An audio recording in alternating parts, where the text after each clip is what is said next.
Hello student, कैसे हो बेटा? कैसी चल रही है आपकी स्टडी? बेटा ढंग से पढ़ाई करो, क्योंकि पढ़ाई के बिना हमारे जीवन में कुछ नहीं है। बिना स्टडी के जीवन कभी सफल नहीं हो सकता। तो इसलिए हमारा पहला टारगेट यही होना चाहिए कि हमें स्टडी करनी चाहिए। तो हम मन लगा कर स्टडी करें, क्योंकि अगर मन लगा कर स्टडी करोगे तो हर आपकी जो प्रॉब्लम है वो अपने आप सोल्व होती चली जाएगी। ठीक है बेटा? तो हम डिस्कस कर रहे थे केमिस्ट्री इन एवरीडे लाइफ के अंदर एसिड बेस सोल्ट, और उसके लास्ट वीडियो में हमने डिस्कस किया था पीएच। आज हम डिस्कस करेंगे importance of pH in everyday life. हमारे डेली लाइफ में पीएच का क्या इम्पोर्टेंस है। तो देखिएगा, सबसे फर्स्ट इम्पोर्टेंस जो है वो है कि plants and animals are pH sensitive. कहने का मतलब हमारा जो पहला पॉइंट यह है कि प्लांट और जो एनिमल्स होते हैं बेटा, वो पीएच क्या होते हैं? सेंसिटिव होते हैं। सेंसिटिव से मतलब है कि वो एक पर्टिकुलर पीएच पर ही वर्क करते हैं। अगर पीएच को हम चेंज कर दें तो उसके साथ साथ उनके जो वर्क है उस पर भी क्या होता है? इफ़ेक्ट पड़ता है। तो अगर हम यहाँ पर बात करेंगे तो ह्यूमन बॉडी जो है, अर्थात हमारी जो बॉडी है वो कौन से पीएच पर काम करती है? वो जनरली न्यूट्रल पीएच पर काम करती है। तो human body work in pH range from 7 to 7.8। जो बताओ कौन सी पीएच है बेटा? न्यूट्रल पीएच है। तो कहने का मतलब है कि हमारी बॉडी जो है वो हमेशा न्यूट्रल पीएच पर ही वर्क करती है। अगर पीएच चेंज हो जाएगी, अगर इससे ज़्यादा हो जाएगी तो भी हमारी बॉडी पर इफेक्ट होगा, और अगर पीएच इससे कम हो जाएगी तो भी हमारी बॉडी पर इफेक्ट होगा। तो हम ये कहेंगे कि ह्यूमन बॉडी नहीं, आपके जितने भी लिविंग ऑर्गेनिज्म हैं वो हमेशा एक नैरो रेंज वाली पीएच पर ही वर्क करेंगे। तो हम लिखेंगे all living organism work in narrow range of pH. या मैं ऐसे कह सकता हूँ कि जितने भी आपके लिविंग ऑर्गेनिज्म हैं वो लगभग आपकी 7 से 8 पीएच के बीच ही वर्क करेंगे, जो कि न्यूट्रल होती है। तो इसीलिए हम कहते हैं कि ह्यूमन और एनिमल जो हैं वो पीएच के रेस्पेक्ट में बहुत ज़्यादा सेंसिटिव है। इसी से रिलेटेड सेकंड एग्जांपल है एसिड रेन। तो sir acid rain is the most problem in modern day. तो ये most problem in modern days, आजकल के दिनों में ये एक बड़ी प्रॉब्लम है। कैसे होती है एसिड रेन, वो मैं आपको समझाऊं। देखो, तो इसको मैं एक एक्सपेरिमेंटल समझा रहा हूँ कि ये मान लीजिएगा आपका कोई इंडस्ट्रीज एरिया है। आपको पता है इंडस्ट्रीज एरिया में यहाँ से क्या होगी? धुएँ निकलेगी, और ये जो धुआं है इस धुएँ में, अर्थात यहाँ से जो धुआं है इस धुआं के अंदर जो होता है एसिडिक गैसें होती है। और एसिडिक गैसें कौन कौन सी होती है? NO2 और SO2 होती है। अब जब बरसात होगी, ये बरसात हो रही है, तो बताओ जब बरसात होगी तो बरसात का रेन जो होगी उसका जो वाटर है वो वाटर इसके साथ कंबाइन हो जाएगा। तो रेन जो वाटर है वो SO2 और NO2 के साथ कंबाइन हो जाएगा, और कंबाइन होकर हमारी अर्थ पर कहाँ पर आ जाएगा बेटा? अर्थ पर आ जाएगा। किसकी फॉर्म में? H2SO4 और HNO3 एसिड की फॉर्म में। इसे हम बोलते हैं बेटा एसिड रेन। और ये रेन जो होती है वो हार्मफुल होती है। क्यों? क्योंकि इस एसिडिक वाला जो वाटर है इस पर आपके जो बहुत छोटे छोटे माइक्रो ऑर्गेनिज्म हैं वो लिव नहीं रह पाते, जिंदे नहीं रहते। इसलिए ये भी हमारी मतलब इन्वायरमेंटल के लिए हार्मफुल होता है। अब क्वेश्चन आता है एग्जाम में कि एसिड रेन कब होती है? तो एसिड रेन तब होती है कि जब रेन वाटर का पीएच 5.6 से कम हो जाए। तब कितने से कम हो जाए? 5.6 से कम हो जाए। तो क्या लिखेंगे इसके लिए? तो देखिएगा, तो ये लिख रहा हूँ मैं, यहाँ से लिखता हूँ, the pH of rain water below 5.6। अगर आपके जो रेन वाटर है उस रेन वाटर का pH जो है वो 5.6 से कम हो जाता है तो इज कॉल्ड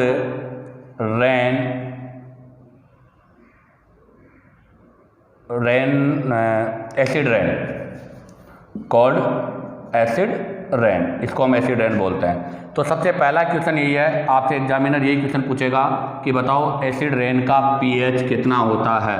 तो एसिड रेन का जो pH होता है बेटा वो बिलो 5.6 होता है, अर्थात यहाँ पर जो pH है वो 5.6 से कम होता है। अब सेकंड क्वेश्चन यह है कि एसिड रेन क्यों हो रही है। तो अभी हमने कहा था कि एसिड रेन NO2 और SO2 के डिजोल्व होने के कारण होती है। तो क्या लिखेंगे हम लिखेंगे acid rain due to dissolution of acidic gases such as SO2 and NO2। तो बताओ एसिड रेन होने का रीज़न क्या है। तो हमारी जो एसिड रेन होती है वो होती है dissolution of acid gas SO2 and NO2 in rain water, अर्थात जो रेन वाटर होता है उसके अंदर एसिडिक गैस SO2 और NO2 के डिजोल्व होने के कारण एसिड रेन होती है। अब आप बताओ इस एसिड रेन का हार्मफुल इफेक्ट क्या है। तो तीसरा हमारा जो पॉइंट है वो यह है कि ये जब एसिड रेन जो है ये फ्लो होकर किसी रिवर में जाएगा तो रिवर में बहुत छोटे छोटे माइक्रो ऑर्गेनिज्म अर्थात एक्वेटिक जो लाइफ है वो एक्वेटिक लाइफ क्या हो जाएगी, डिस्टोर हो जाएगी, अर्थात वो ख़त्म हो जाएगी। तो इसका जो सबसे बड़ा हार्मफुल है वो है कि this rain water flow in river and kill most of aquatic life, और उस रिवर में पाए जाने वाले जो एक्वेटिक लाइफ होती है उनको ये क्या करते हैं, किल करने का काम करते हैं। अब आता है कि ये जो एसिड रेन हो रही है तो इस एसिड रेन की वजह से रिवर के अंदर जो आपके एक्वेटिक लाइफ है वो डिस्टोर हो गई, वो ख़त्म हो गई। तो बताओ उनको बचाने के लिए हमें क्या करना होता है। तो उनको बचाने के लिए इन रिवर के अंदर हम कैल्शियम कार्बोनेट मिलाते हैं। क्या मिलाते हैं बेटा, कैल्शियम कार्बोनेट। क्या बेनिफिट है उसका, तो उसका बेनिफिट यह है कि कैल्शियम कार्बोनेट बेस है और आपने क्या मिलाया, एसिड मिलाया। तो एसिड और कैल्शियम कार्बोनेट दोनों रिएक्शन करके क्या हो जाएंगे बेटा, न्यूट्रलाइज हो जाएंगे, और न्यूट्रलाइज होने की वजह से आपका जो उस रिवर का वाटर है पूरा न्यूट्रलाइज हो जाएगा। इस वजह से वहाँ पर एसिड का कोई भी इफेक्ट नहीं होगा। तो ध्यान दें, एसिड रेन को अवॉइड करने के लिए हमें क्या करना चाहिए। तो मैं इसके लिए यहाँ लिख रहा हूँ कि इस एसिड रेन को अवॉइड करने के लिए हमें क्या करना चाहिए। तो calcium carbonate is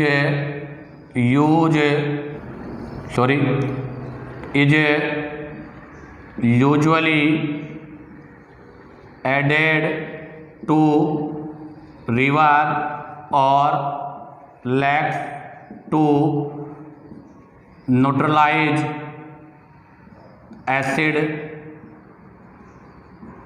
water that come from rain water. तो ध्यान रखना, एसिड रेन को कम करने के लिए या एसिड रेन के इफेक्ट को रोकने के लिए हमें कैल्शियम कार्बोनेट को यूज करना चाहिए। इसी के साथ आपके ये 2 पॉइंट कंप्लीट हुए।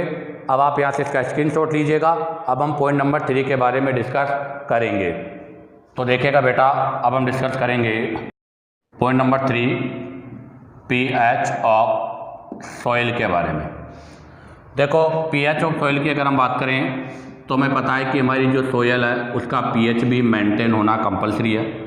हमें इस सॉइल जो होती है इसमें इसकी जो फर्टिलिटी है उसको बढ़ाने के लिए इसमें हम क्या करते हैं, फर्टिलाइजर्स मिलाते हैं। क्या मिलाते हैं बेटा, एडो फर्टिलाइजर, किसके लिए, ड्यू टू फर्टाइल नेचर के लिए। अब आपको पता है जब इसमें हम फर्टिलाइजर्स मिलाते हैं तो ज़्यादा फर्टिलाइजर्स मिलाने से ये जो आपकी सोइल है ये डिस्टोर हो जाती है, ख़राब हो जाती है। क्यों? क्योंकि इसके अंदर किसी पर्टिकुलर एक कंपोनेंट का कंसंट्रेशन बढ़ जाता है और दूसरे का कंसंट्रेशन कम हो जाता है। इससे आपकी जो सोइल है वो नॉन फर्टाइल में कन्वर्ट हो जाती है। इसलिए ध्यान रखना पीएच ऑफ सोइल भी बहुत ही इंपॉर्टेंट पॉइंट है, क्योंकि प्लांट की ग्रोथ के लिए पीएच का बहुत इंपॉर्टेंट रोल होता है। तो क्या लिखेंगे इसके लिए पॉइंट, तो देखिएगा point, specific pH range of soil is required for healthy growth of plant. अर्थात प्लांट की हेल्थ ग्रोथ के लिए हमारी जो सोइल है उसका पीएच रेंज जो है वो स्पेसिफिक होना चाहिए। तो बताओ कितना मानते हैं हम सोइल के पीएच का, तो बेटा आपकी मोस्टली जो सोइल्स होती है वो न्यूट्रल पीएच पर बेटर फंक्शन बिहेव करती है। तो हम लिखेंगे most of plant growth best when pH of soil about 7। अर्थात जब हमारी जो सोइल है अगर उसकी पीएच 7 है, अर्थात न्यूट्रल के आसपास अगर उसकी पीएच है, तो ऐसी कंडीशन पर हमारे जो प्लांट्स होते हैं उनमें जो ग्रोथ होती है वो बहुत बेटर होती है। ऐसा क्यों? क्योंकि उसके अंदर हमें सभी टाइप के कंपोनेंट्स मिलते हैं। अब आपकी जो सोइल है वो नॉन फर्टाइल कब बनेगी, जब मैंने भी बताया था कि उसमें एक पर्टिकुलर कंपोनेंट का कंपोजिशन बढ़ जाएगा। तो इसमें हम लिख रहे हैं सबसे पहला कि if soil is too acidic, अर्थात आपकी जो सोइल है वो ज़्यादा एसिडिक हो गई। ज़्यादा एसिडिक से मतलब क्या है, लो पीएच 7 देन, या सॉरी ऐसे लिख सकते हैं हम कि if soil is too acidic, अर्थात पीएच लेस देन 7, उसका पीएच क्या हो गया बेटा, 7 से कम हो गया। अब बताओ अगर उसका पीएच 7 से कम हो गया तो ऐसी कंडीशन पर क्या करेंगे, तो ऐसी कंडीशन पर वो सोइल आपकी नॉन फर्टाइल हो जाएगी। इसलिए उसको हम ट्रीट करेंगे, कुछ चीज़ें उसके अंदर हम क्या करेंगे, ऐड करेंगे। तो इसके लिए है it is treated with base material.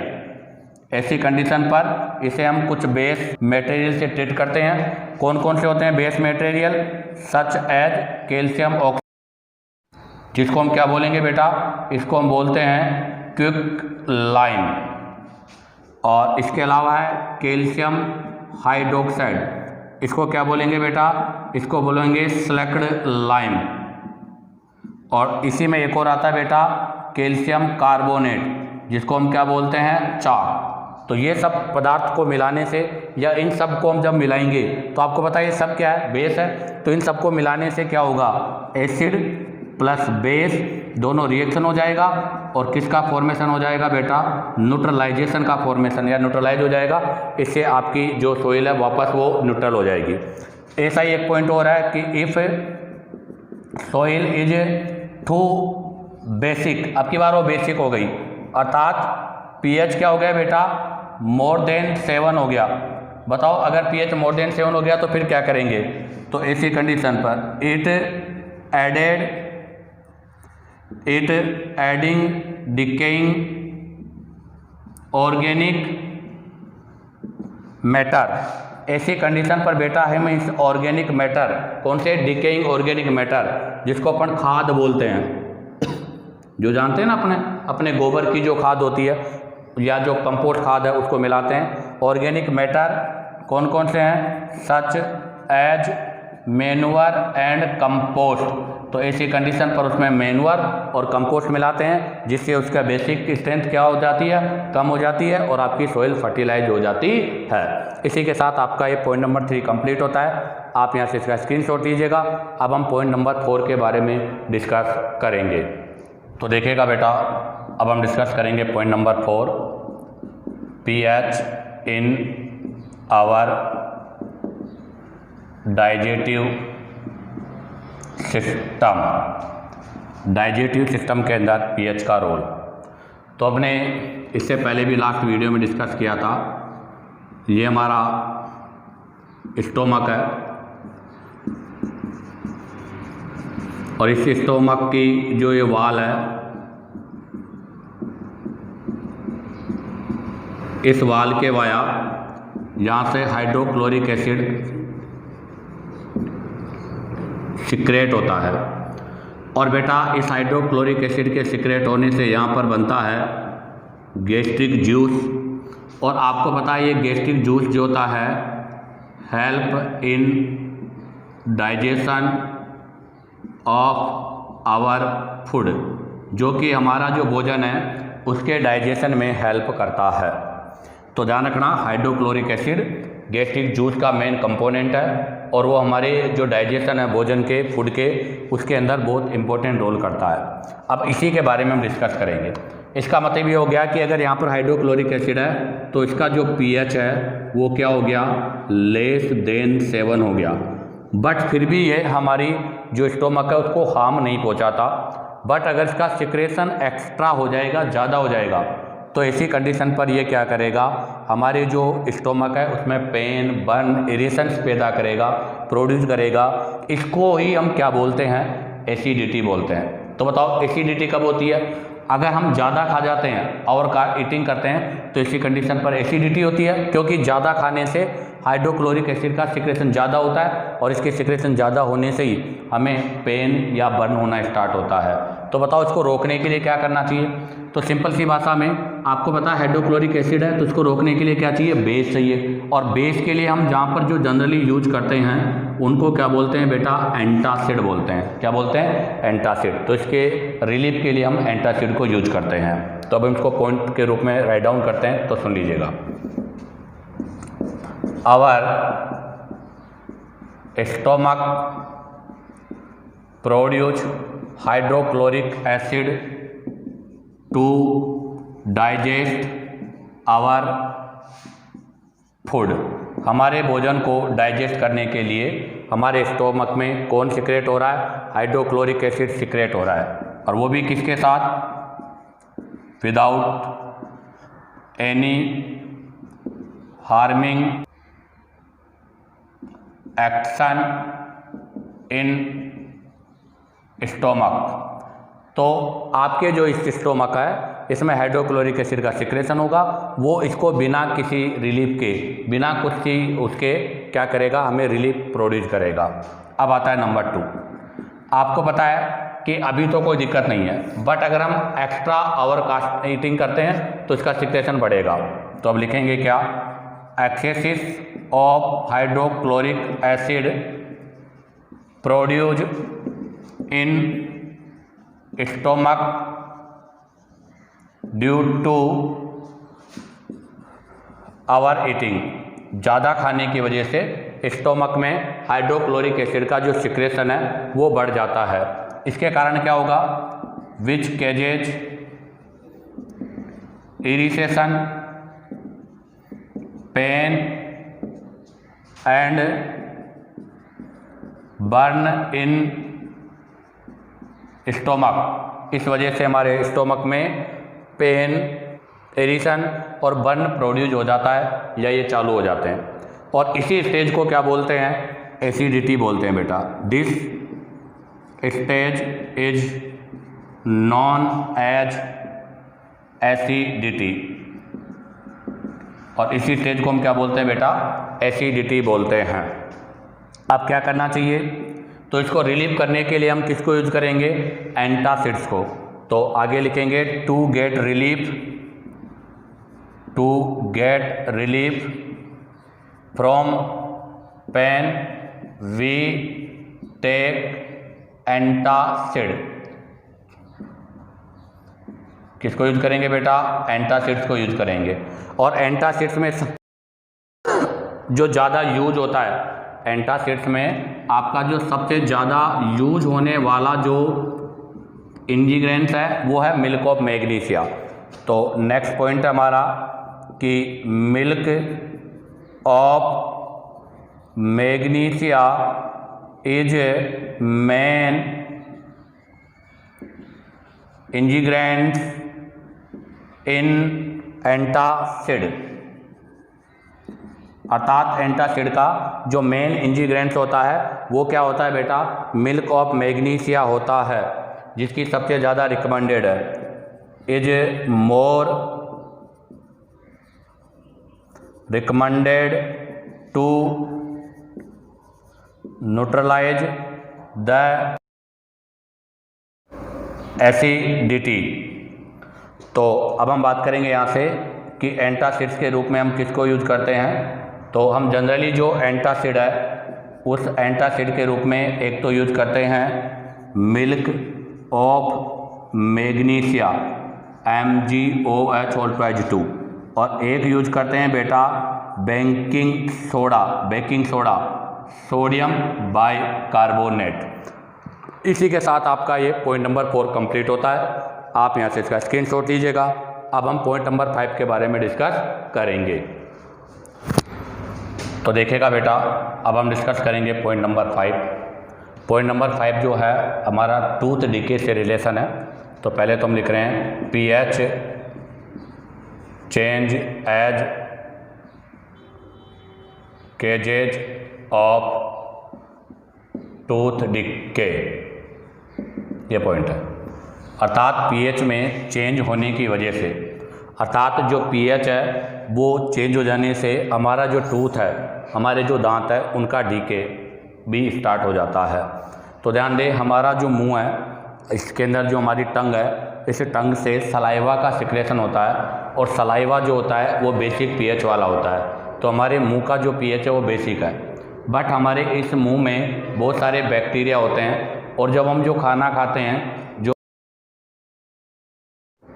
हम जो फूड ले रहे हैं, उस फूड के अंदर कुछ पार्टिकल्स हमारे दांतों में रह जाते हैं। उनका ये क्या करते हैं, डिग्रेशन करके शुगर का या फूड मटेरियल्स का, और क्या करते हैं, एसिड प्रोड्यूस करते हैं। इस एसिड की वजह से हमारे टूथ का डीके होता है। तो बताओ इसके लिए हमें क्या करना चाहिए। तो सबसे बेस्ट ऑप्शन यही है, इसके लिए हमें बेटा आफ्टर ईटिंग, भोजन करने के बाद में थ्रोली माउथ वॉश, हमारे मुंह को साफ करना चाहिए ढंग से। और दूसरा है कि हमें माइल्ड बेसिक टूथपेस्ट का यूज करना चाहिए।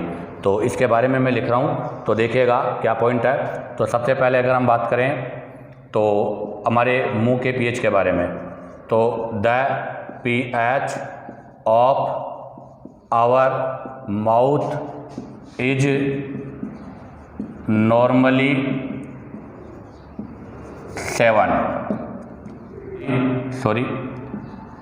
more than 7 due to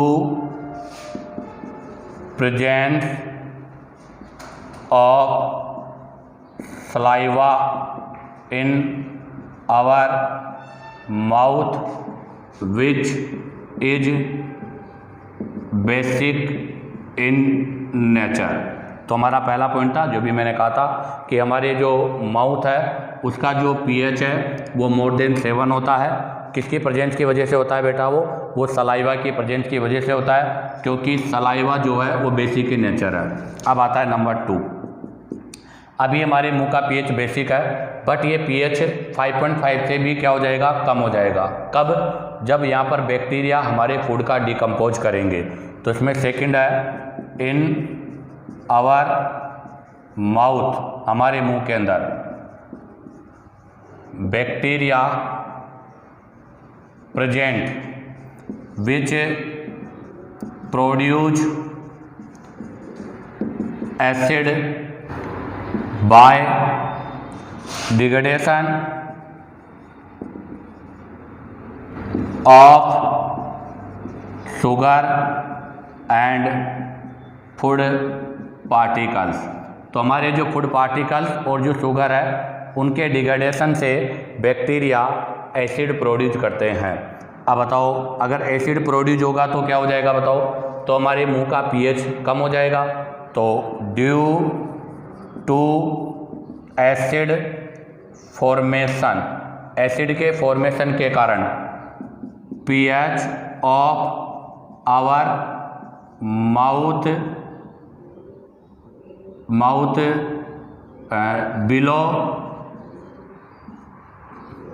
below 5.5 या गोजो लिख लीजिएगा, और माउथ गोज बिलो 5.5। तो इसका मतलब क्या हुआ कि एसिड के फॉर्मेशन होने से हमारे जो माउथ है उसका पीएच 5 से कम हो गया। अब बताओ, अगर 5.5 से कम हो गया तो ऐसी कंडीशन पर हमारे जो टूथ है या हमारा जो इनेमेल है टूथ का, उनका डीके स्टार्ट हो जाता है। तो नेक्स्ट पॉइंट क्या होगा वो देखिएगा, बिलो पीएच 5.5 पीएच से नीचे पर tooth enamel is corroded and decaying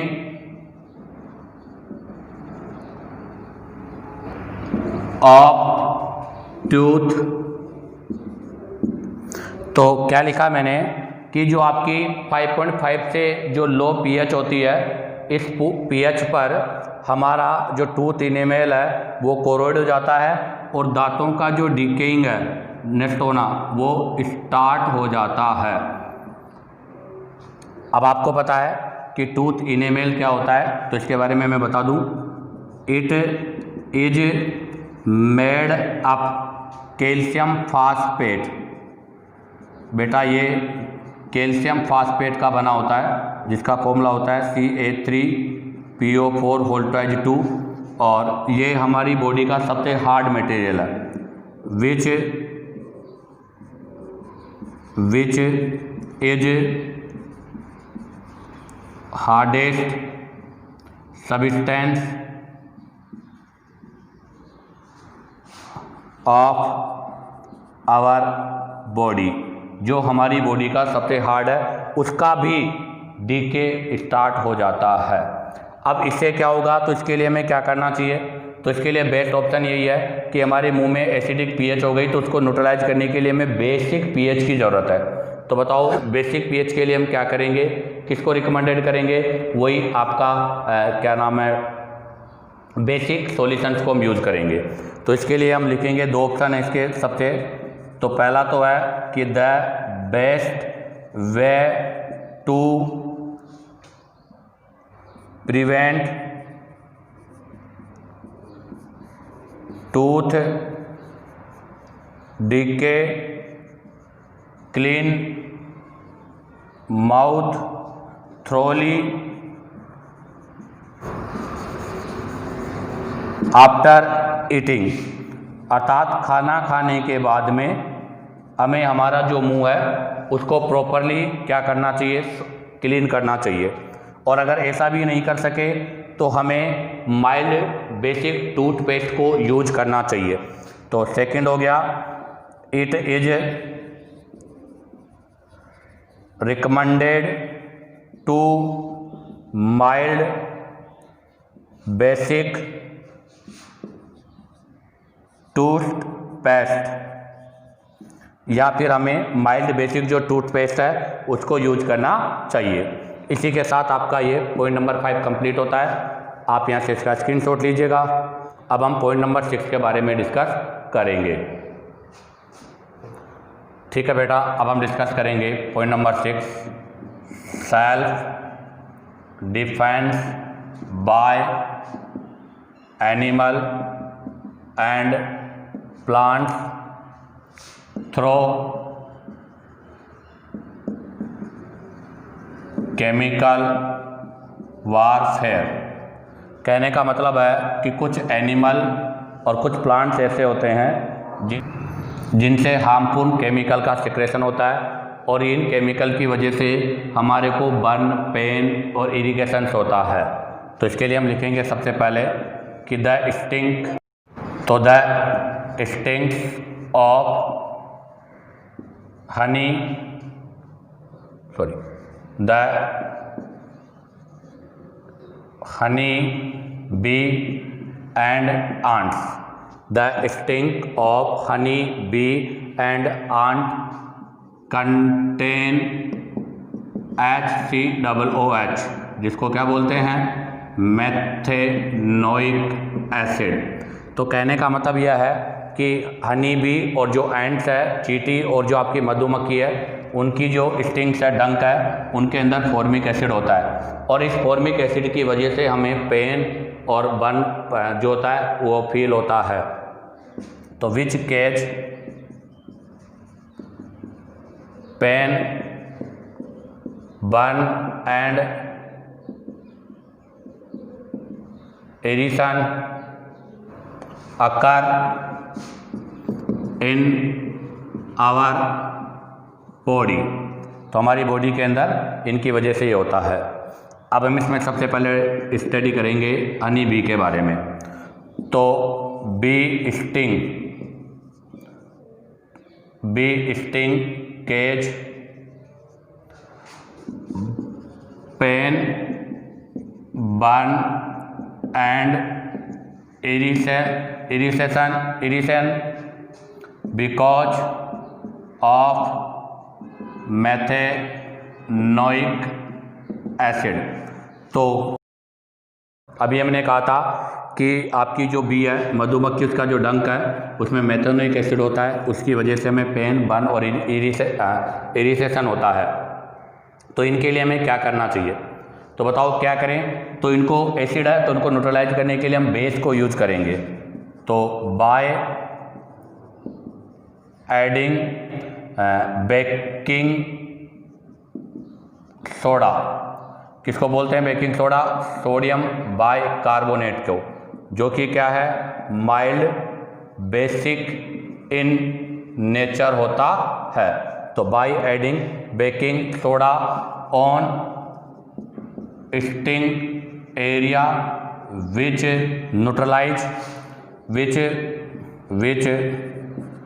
neutralize the effect of sting, जो हमारी स्टिंग है उसके इफेक्ट को ये न्यूट्रलाइज करता है।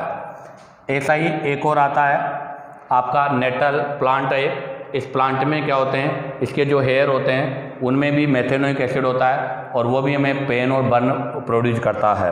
तो आएगा next nettle hair sting causes pain burn and irritation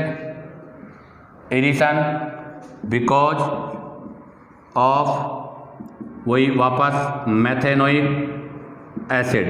तो बताओ इसके लिए भी हमें क्या करना है, तो वही वापस बाय एडिंग बेकिंग सोडा, और बेकिंग सोडा का मतलब sodium bicarbonate on stick area we can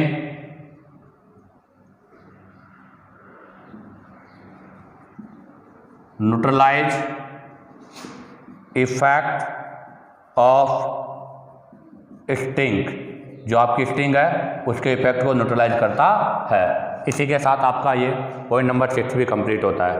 आप यहाँ इसका स्क्रीनशॉट लीजिएगा। अब हम यहाँ से इससे रिलेटेड कुछ क्वेश्चंस के बारे में डिस्कस करेंगे। देखिएगा यहाँ से क्वेश्चन है पहला, इससे रिलेटेड क्वेश्चन था the pH of fresh milk is 6, will its pH value increase और decrease when it change into curd. तो क्वेश्चन मेरा यह है कि आपके पास फ्रेश मिल्क है, ये फ्रेश मिल्क है, इसको मैंने चेंज कर दिया कर्ड में। अब आप बताओ इसका pH था 6, तो इसका pH बढ़ेगा या घटेगा ये बताना है। तो बेटा कर्ड जो होता है वो एसिडिक होता है, तो ऐसी कंडीशन पर इसका pH जो है वो लेस देन 6 होगा। क्या होगा बेटा, लेस देन 6 होगा। तो यहाँ से इसका जो आंसर होगा वो होगा कि pH value will decrease due to acid formation. किसके कारण? एसिड के फॉर्मेशन के कारण, क्योंकि कर्ड में आपका जो है वो एसिटिक एसिड विनेगर वाला पोर्शन होता है। अब आता है question number 2, why is cold milk help a person in neutralisation acidity in stomach. अर्थात हमारा जो स्टोमक है, इस स्टोमक में जब एसिडिटी हो जाती है तो इसके लिए कोल्ड मिल्क जो है वो क्यों हेल्प करता है? तो उसका रीज़न क्या है? तो उसका रीज़न है कि cold milk is alkaline in nature. हमारा जो कोल्ड मिल्क होता है बेटा वो एल्केलाइन इन नेचर होता है। अब बताओ, अगर वो एल्केलाइन नेचर का है तो एसिड और बेस रिएक्शन करके क्या हो जाएंगे? न्यूट्रलाइज हो जाएंगे। तो it can neutralise excessive acid in stomach. जो स्टोमक के अंदर एक्सेसिव जो एसिड है उसको न्यूट्रलाइज करने का काम करता है। इसी के साथ आपका एक क्वेश्चन कंप्लीट होता है। अब आप यहाँ से इसका स्क्रीनशॉट लीजिएगा। अब हम नेक्स्ट क्वेश्चन नंबर 3 के बारे में डिस्कस करेंगे। तो देखिएगा question number 3, you are given 3 solution A B C. आपको 3 सॉल्यूशन गिवन है ए बी और C. The pH value of the solution are 4.5, 7 and 10 respectively, जिनका pH भी हमें गिवन है। तो बताओ which of these is acidic. इनमें से एसिडिक कौन सा है? तो हमें पता है कि एसिड सॉल्यूशन वो होता है जिसकी pH की वैल्यू लेस देन 7 होती है, और बेसिक वो होता है जिसके लिए pH की वैल्यू 7 से ज़्यादा है। तो बताओ सबसे ज़्यादा एसिडिक कौन सा होगा? 4.5 वाला ए, और बेसिक कौन सा होगा? 10 वाला सी। अब देखिएगा विच ऑफ दीज हैज, आप बताओ किसमें क्वेश्चन है maximum concentration of H3 plus ion. अर्थात आपको बताना है किसके अंदर हाइड्रोजन आयन की कंसंट्रेशन ज़्यादा है। तो जिसका pH मोर होगा, अर्थात जिसका pH लेस होगा उसके अंदर हाइड्रोजन आयन की कंसंट्रेशन भी मोर होगी। तो बताओ सबसे लेस pH किसका है? ए का। तो इसका आंसर होगा ए। और उसने पूछा है मिनिमम, तो आपको पता है मिनिमम का मतलब pH मोर होनी चाहिए, तो उसमें H प्लस आयन की कंसंट्रेशन भी लेस होगी। तो बताओ pH सबसे ज़्यादा किसकी है? सी की। तो इसका आंसर होगा सी। इसी के साथ आपका ये importance of pH in everyday life वाला पोर्शन कंप्लीट होता है। उम्मीद करता हूँ कि आपको वीडियो पसंद आया होगा। अगर आपको वीडियो पसंद आया हो तो लाइक, सब्सक्राइब और शेयर करना ना भूलें।